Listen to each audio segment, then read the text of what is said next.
morning, dear friends, and welcome to this module. In the last week, we had looked at how several social movements have brought the issues of sexual harassment and gender discrimination to the forefront. The rise of movements like Me Too and Time's Up, with the support of online platforms, also saw a rise of misogyny in the form of trolling and death threats by men to feminists on social media. This is in strong contrast to a large number of men who immensely supported, valued, and encouraged the female survivors, speaking out through the Me Too movement. This shows the necessity of a multi-methodological approach which acknowledges the concept of multiple masculinities, that there are multiple definitions and dynamics of masculinity. Such diversity amongst men, from unassertive heterosexuals to toxic or dominant or aggressive masculinity, highlights the point that understanding how men enact manhood in different ways is central to deciphering gender politics and gender relations. During this week, we shall take up the concept of masculinity in detail by looking at the embedded and embodied plurality of the masculine subject and masculinities as a discourse. We shall begin this discussion by reviewing the 2005 paper of R.W. Connell and James W. Messerschmidt. The paper is titled as Hegemonic Masculinity, Rethinking the Concept. In this essay, Connell and Messerschmidt explore the idea of multiple masculinities and the concept of hegemony that has influenced the area of men's and masculinities studies since its inception. The authors have traced the origin of the concept in a convergence of ideas in the early 1980s and mapped the ways it was applied when research on men and masculinities expanded. They also suggest reformulations to provide a more contemporary understanding of being a man and becoming one. They also recognize social struggles and present multiple masculinities.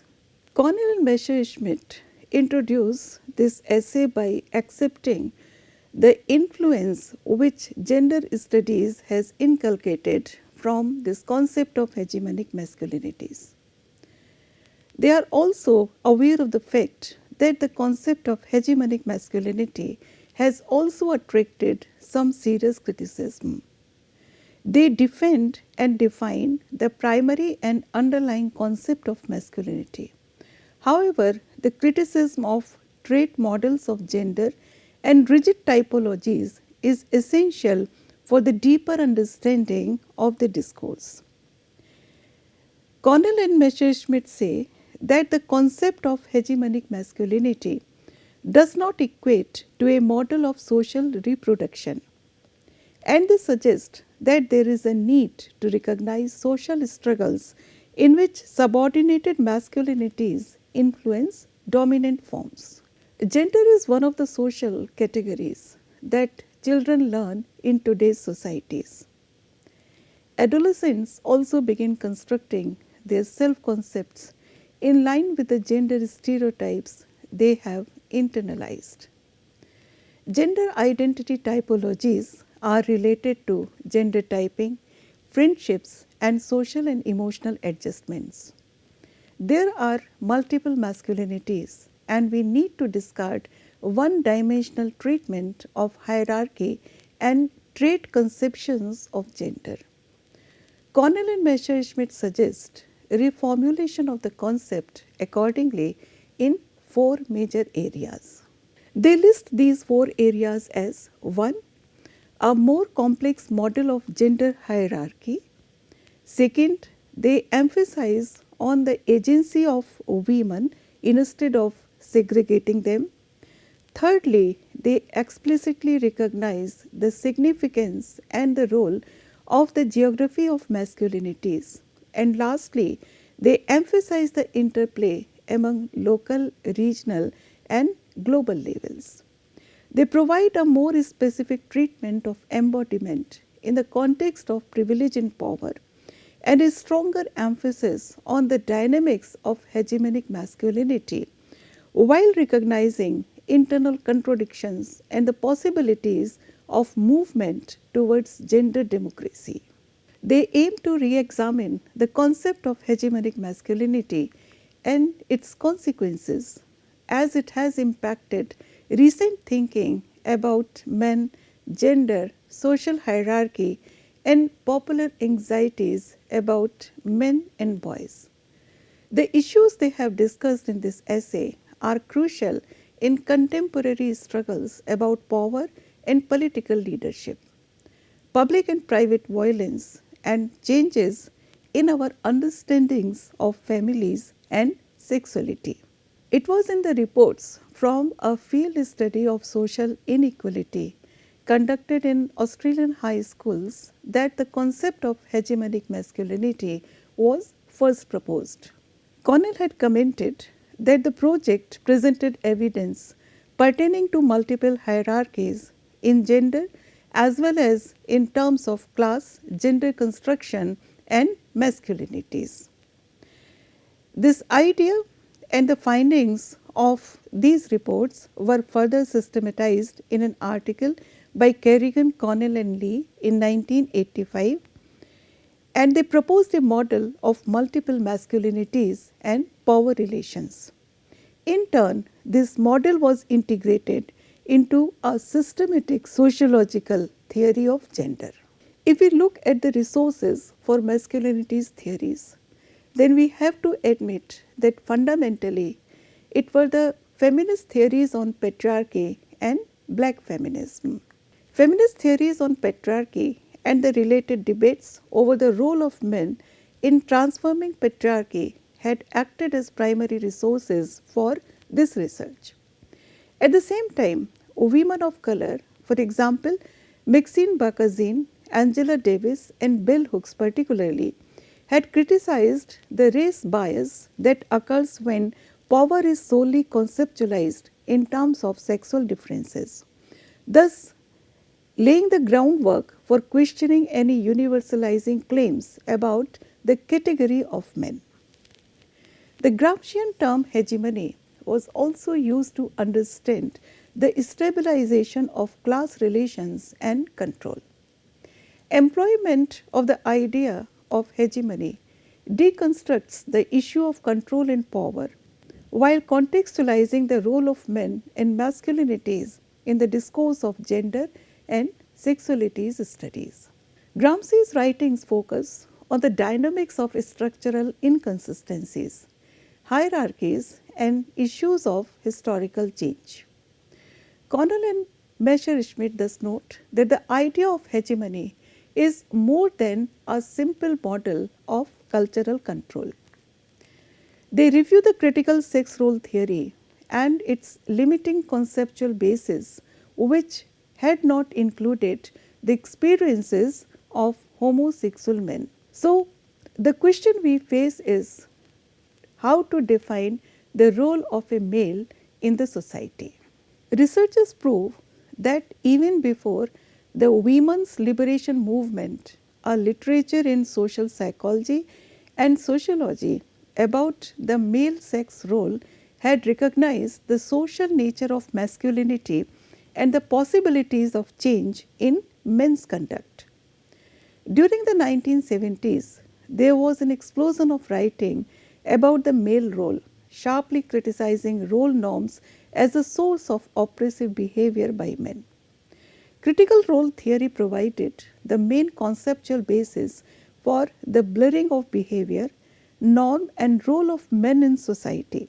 However, the sex role theory was still limiting in its conceptual basis. Connell and Messerschmidt observe and also prove that gender development is a deep, complex process. It is influenced by a plurality of discourses and continues to do so. The category of men is not a homogeneous one. Along with these influences, and also the fact that the role concept had not included the homosexual men's experiences, the concept was also deeply influenced by psychoanalysis and pop psychology. We can refer to Sigmund Freud, who had produced the first analytic biographies of men. The Wolf Man, which was written by him at the end of 1914 but could not be published until 1918. The Wolf Man was based on the interpretation of dreams of one of his patients, Sergei Pankev. This gender development is a deep, complex theorization. It is influenced by a plurality of discourse and also continues to do so. For example, the psychoanalyst Robert Stoller, whom we have referred to earlier also, popularized the concept of gender identity and mapped its variations in boys' development, most famously those leading to transsexualism.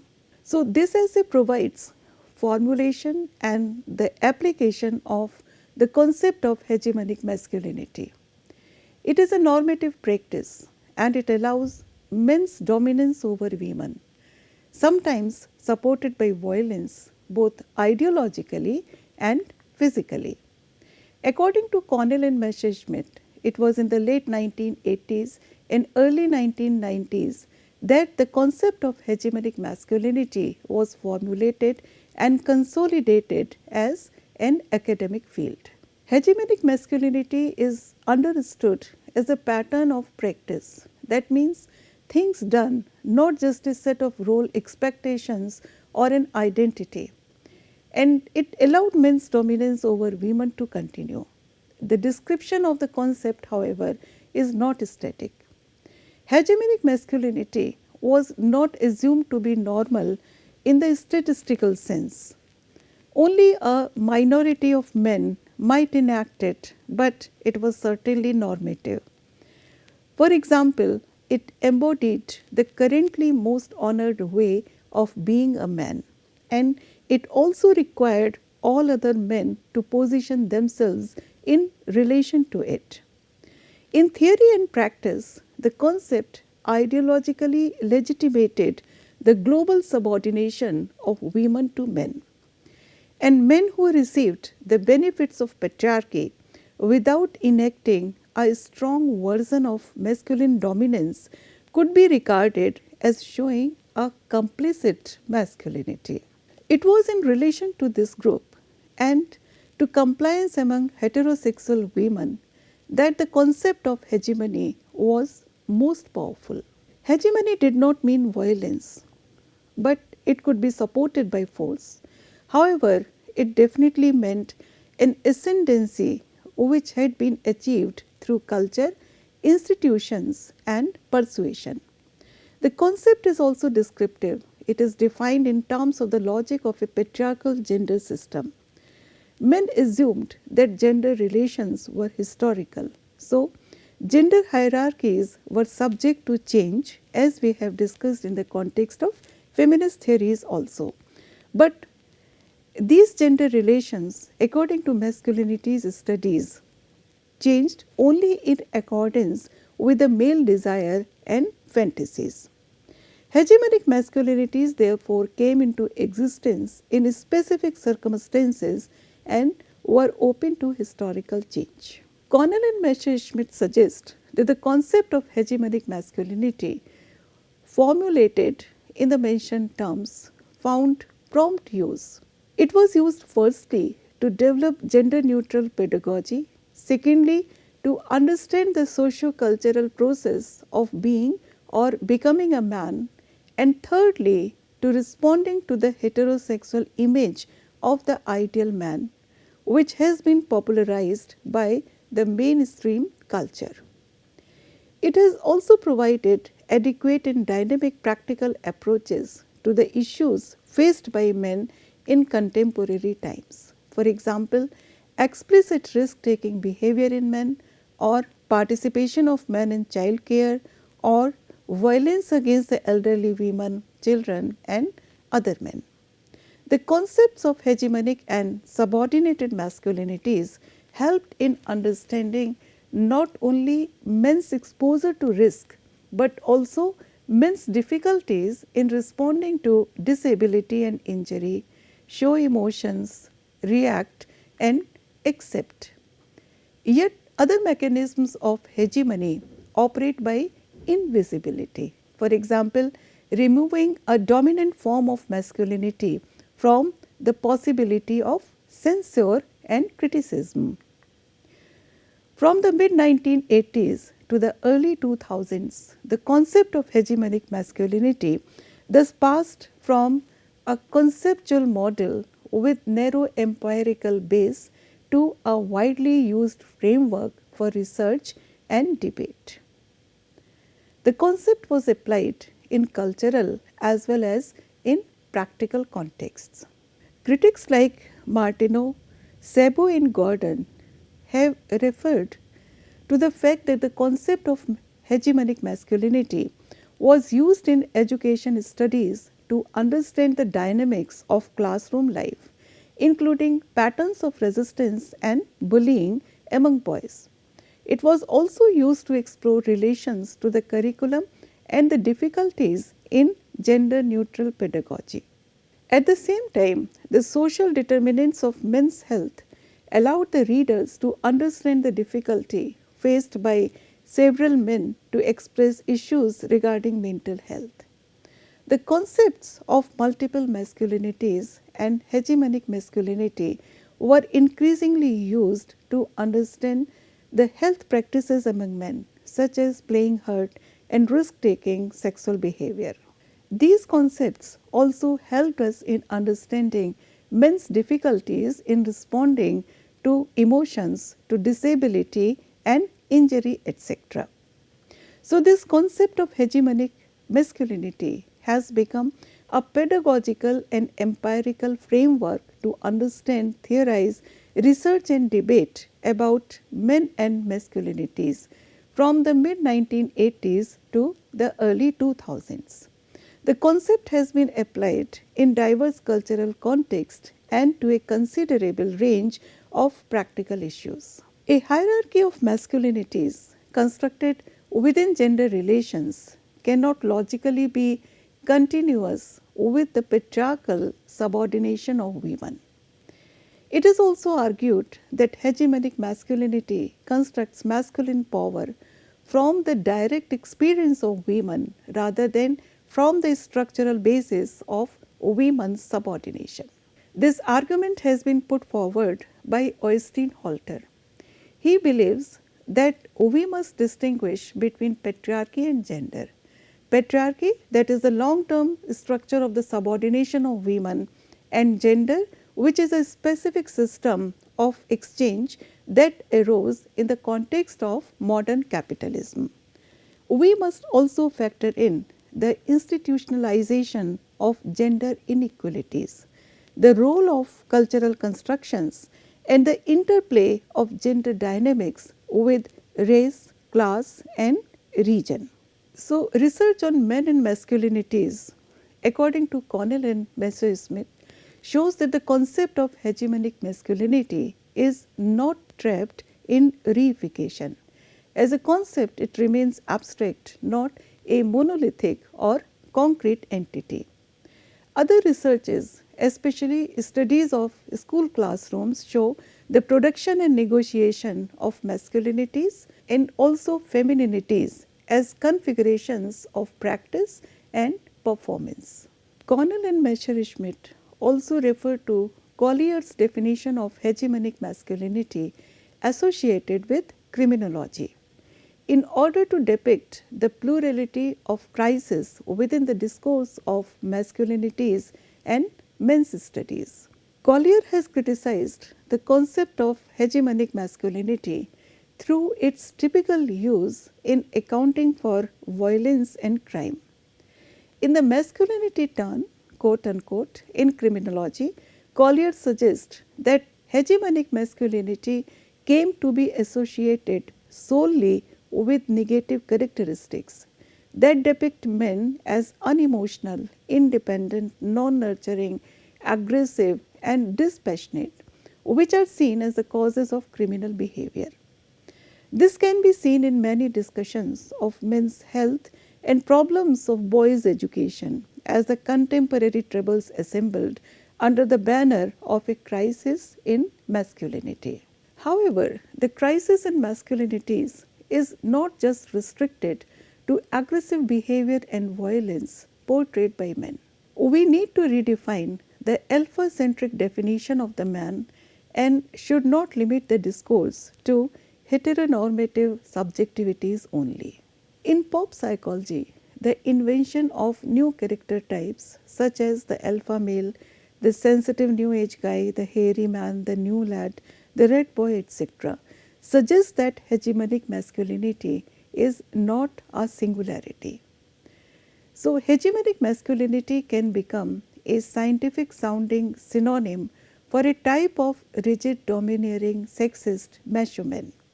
Hegemonic masculinity sometimes refers to men's engaging in toxic practices, including physical violence, that stabilize gender dominance in a particular setting. However, violence and other noxious practices are not always the defining characteristics, since hegemony has numerous configurations. Subjects such as health, education, fashion, social media footprints, and many more are included in understanding the range of popular ideologies which constitute the image of the ideal desired man.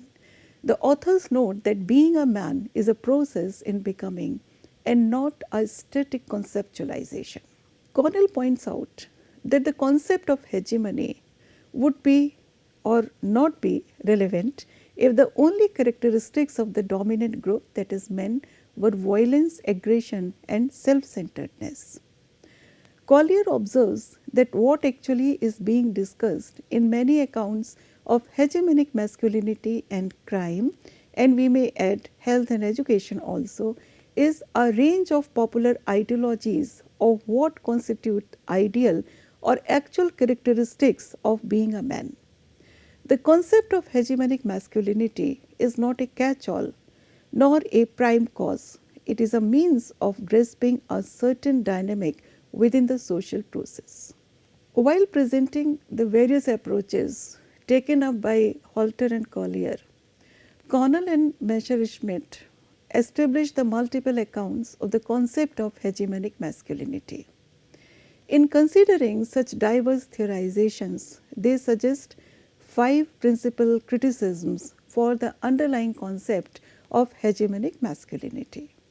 Connell and Messerschmidt feel that these 5 principal criticisms have advanced since the early 1990s, and they review this criticism to discover what is worth retaining from the original conception of hegemonic masculinity and what now needs reformulating. The underlying concept of masculinity is abstract. It is flawed and is framed within the heteronormative conception of gender. Sex versus gender dichotomy marginalizes body. Masculinity is a dynamic entity and it has marginalized the homosexual man. The underlying concept of masculinity is flawed from the point of view of realist and also post-structuralist criticism. The concept of masculinity is blurred, is uncertain in its meaning, and tends to de-emphasize issues of power and domination.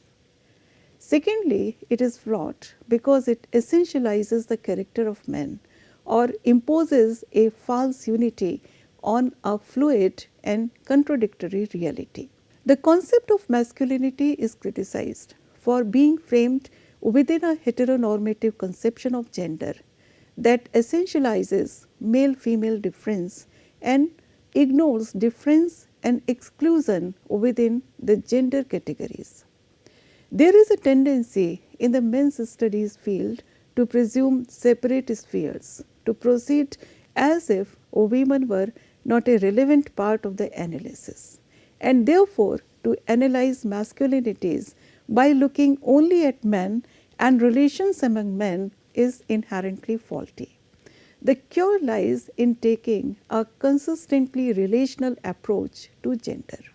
In one of his earlier articles, Connell had also commented that the notion that the concept of masculinity essentializes or homogenizes is quite difficult to reconcile with the tremendous multiplicity of social constructions that ethnographers and historians have documented with the aid of this concept. Connell and Messerschmidt suggest that the masculine subject, masculinity, and the masculine are embedded in the socio-normative understanding of these terms. However, their genealogy is relevant to understand the changed nature and understanding of the masculine in the men's and masculinities studies. Therefore, the concept of hegemonic masculinity requires new formulations within a multidimensional understanding of gender. As they have suggested, masculinity is not a fixed entity embedded in the body or personality traits of individuals. Masculinities are configurations of practice that are accomplished in social action and therefore can differ according to the gender relations in a particular social setting.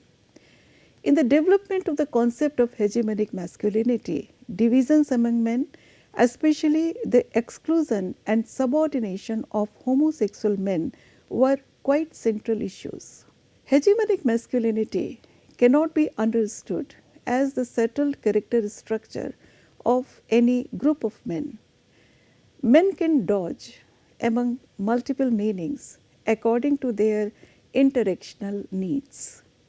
They can adopt hegemonic masculinity when it is desirable, but the same men can distance themselves strategically from hegemonic masculinity at other moments.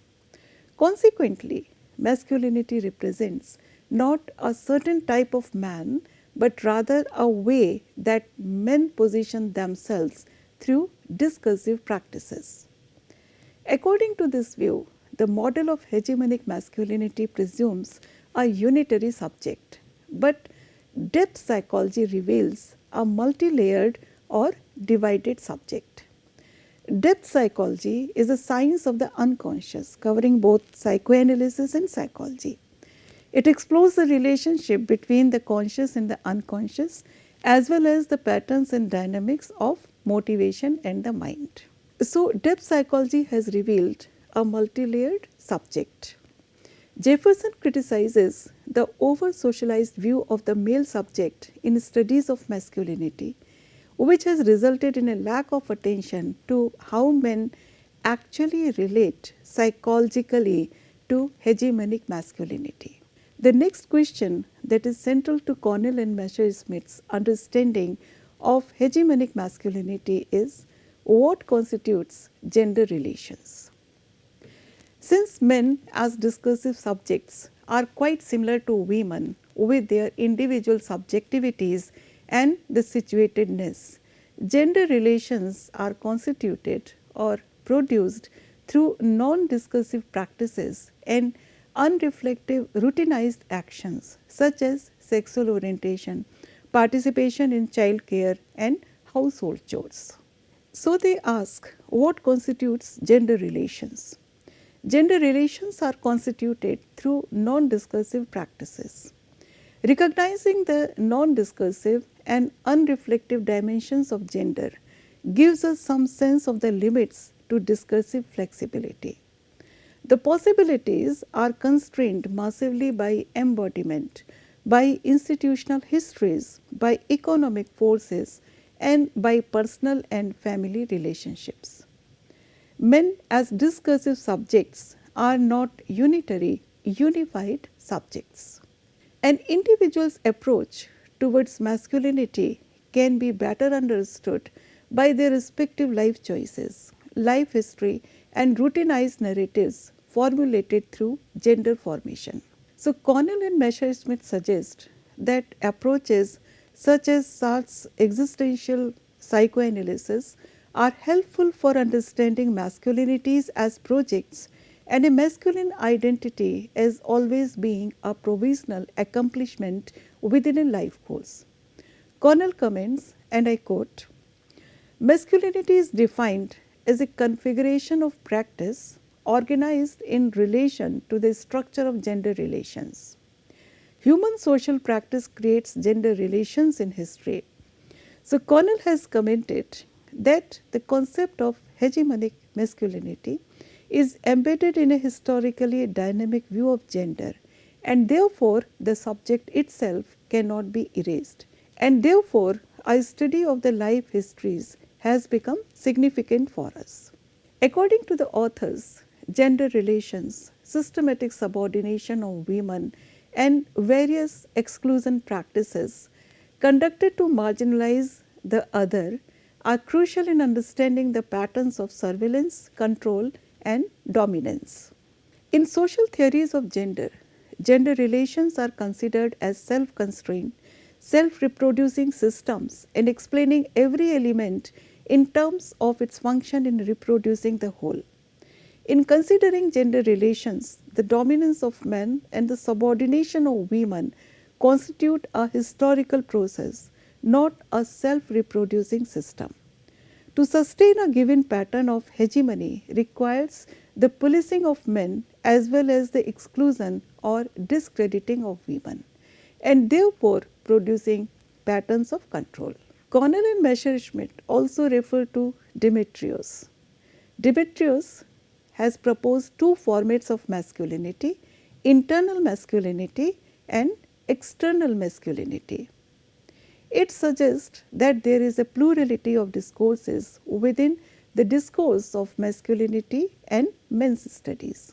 External hegemony, in his opinion, refers to the institutionalization of men's dominance over women. Internal hegemony, on the other hand, refers to the social ascendancy of one group of men over all other men. This conceptualization presents an exchange between the two types as a historical process which is changing rapidly in our contemporary times, where many masculine practices are submerged into other masculinities, in turn creating cultural hybrids. For example, cisgender men wearing makeup. Dimitriou argues that the relationship between the two forms is unclear in the original formulation of the concept and unspecified in current usage. Moreover, subordinate and marginalized masculinities have no impact on the construction of hegemonic masculinity. Non-hegemonic masculinities exist in tension with but never penetrate or impact the hegemonic masculinity. Moreover, subordinate and marginalized masculinities have no impact on the construction of hegemonic masculinity. Non-hegemonic masculinities exist in tension with the hegemonic masculinity but never penetrate or impact it. There is then a dualistic representation of masculinities. It misses the dialectical pragmatism of internal hegemony, by which hegemonic masculinity appropriates from other masculinities whatever appears to be pragmatically useful for continued domination. The result of this dialectic is not a unitary pattern of hegemonic masculinity, but a historic block involving a weaving together of multiple patterns whose hybridity is the best possible strategy for external hegemony. A constant process of negotiation, translation, and reconfiguration occurs. This conceptualization leads to a different view of historical change in masculinities. Hegemonic masculinity is not always singular. Rather, the hegemonic masculinity block is a hybridization whose appropriation of diverse elements makes it capable of reconfiguring itself and adapting to the specificities of new historical conjunctures. As some critics have suggested, there are 1,001 variations of masculinities. At this moment, I would refer to a brief talk by Professor Connell, who sums up the crisis in masculinities. Well, for me, masculinity is a pattern of practice. So it's not an attitude, it's not what's in people's heads, it's not the state of their hormones, it's what they actually do in the world. And that's something that has a relationship to your body, to your biology, but not a fixed relationship. So women can behave in a masculine way, though usually it's men who do. And also there are different patterns of masculinity. So different groups of men will conduct themselves in different ways, and those patterns also can change over time. And that, of course, is what we hope to achieve in anti-violence work, because some patterns of masculinity do include a willingness to use violence, an openness to use violence, whereas other patterns of masculinity are, in comparison, peaceable. And part of the problem of reducing violence in the world is to shift from the first to the second kind of masculinity.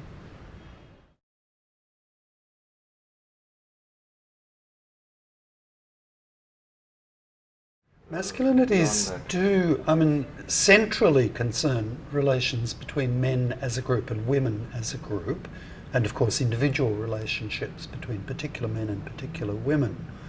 But they also concern relationships among men, so that one of the things research has repeatedly shown in different parts of the world is a kind of hierarchy among masculinities, where in a given community or a given organisation, one kind of masculinity is the honoured one, is the top dog, so to speak, the hegemonic pattern of masculinity, and other forms of masculinity, by contrast, are less honoured, more marginalised, perhaps even excluded from respect altogether.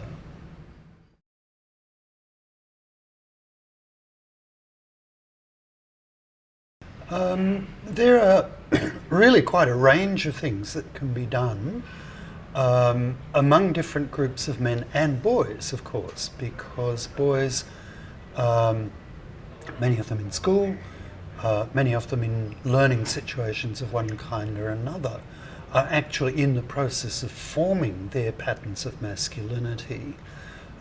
So interventions towards more peaceable forms of masculinity should, I think, definitely include boys as well as adult men. These interventions can take the form of sort of personalised situations where you create a safe space for boys or men to talk about gender relations, talk about their experiences with women, talk about their experiences with other men, and think through what it would be to live in a more peaceable, more democratic kind of way. There are also public policy interventions which might create the possibilities of change in masculinity, given that the most violent institutions in the world are states, military, prison systems, police forces. How can we reduce the impact of that kind of organised violence is also part of the problem of changing masculinities. So today we have established the dynamic nature and the potentiality of the masculine subject, masculinities and men's studies in the context of the approach taken by Connell and Messerschmidt. The next module will present the various reformulations suggested by these authors to reform, revisit and reassess the concept of hegemonic masculinities and present a more contemporary approach to men and men's studies. Thank you.